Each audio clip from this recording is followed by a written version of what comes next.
Ano nga bang mangyayari kung sakaling yung GCash or GSave na BPI account ay lumagpas ng 30,000 pesos? Makakain ba yung pera or magkakaroon lang ng simpleng error message? Tara, pag-usapan natin. By the way, kung first time mo sa channel na to and gusto mo pa ng mga online tutorial videos katulad nito, please click the subscribe button. Ito yung GCash app kung saan merong save tab dito. At pwede kang mag-open ng mga bank accounts gamit yung GCash app mo. Ang isa sa mga bank accounts na meron dito ay yung sa BPI. So, ang gagawin ko ay i-open ko lang. So, tap ko yung deposit. Makikita niyo may iba't ibang accounts na ako dito. Nag-open na ako sa Maybank, sa Cebuana, at sa BPI. I-tap ko yung sa BPI.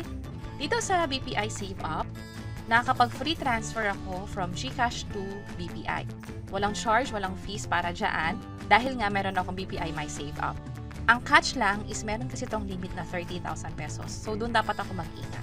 At i-check natin kung ano nga ba yung mangyayari. Meron na lang tayo natitirang few cents para maging 30,000. Try natin mag-deposit. At mag-deposit tayo ng piso. Tap ko yung next. So, lalagpas na to ng 30,000. Dito may error na My Save Up has a deposit limit of 30,000 pesos. Please lower the amount to proceed. So, tap ko yung okay. And clearly, hindi tayo pwede maglagay dito. This time, try natin yung 5 cents. Tap ko yung next. Oops, hindi pa din. Try natin yung 0.1. Tap ko yung next.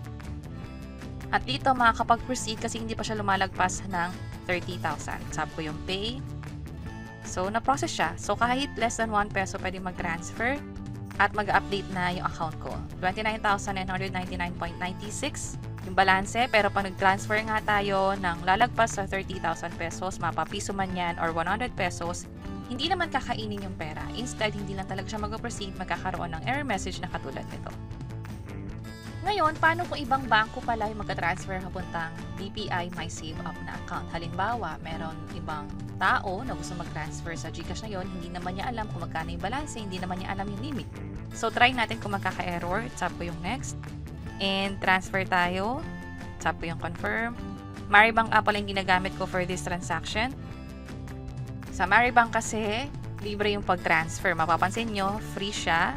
Na-process siya sa side ng Maribank. So, tap ko yung dot. At kung i-check ko sa transfer history, nabawasan talaga ako ng 5 pesos. Walang refund dito.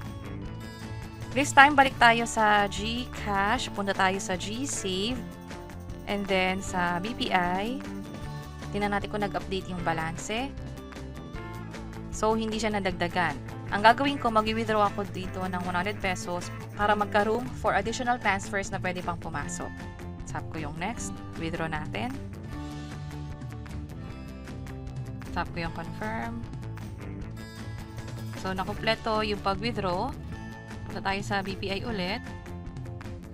At makikita natin na yung balance is nabawasan na nga ng 100 pesos. Sa transaction history, may nabawas na rin na 100 pesos. Pero, hindi pa pumupunta rito or hindi pa nag-reflect yung 5 pesos na tinransfer from Cbank or Maribank na ngayon. From there, nakita natin na magkakaroon talaga ng problema kapag from other bank or ibang tao yung nag-transfer papunta sa BPI Save Up na inopen natin via GCash kung lumagpas na to sa limit. So, be mindful sa limit. Sa akin, for personal use lang yung BPI My Save Up ko na ginamit sa GCash. Hindi ko siya ginagamit para maka-receive ng perang padala. Iba ang ginagamit kong account doon, yung may mas mataas na limit, katulad ng pwedeng GCash wallet or bank account kung saan wala naman itong limit katulad ng mga wallet or yung BPI Save Up na inopen natin.